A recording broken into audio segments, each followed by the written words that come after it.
Ayan. Ayan, guys. Ang daghan siya po. Ay, kadaghan sa akong kalamansi, guys. Pang-apat na harvest at iba pa yung binigay ko sa mga kapitbahay.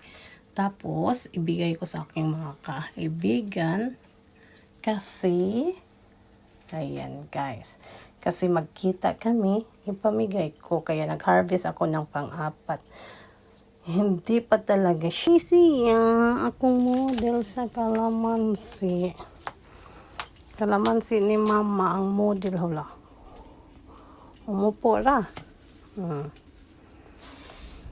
Tingnan mo, nagpaharuhay-haruhay yan. Paharuhay-haruhay yan.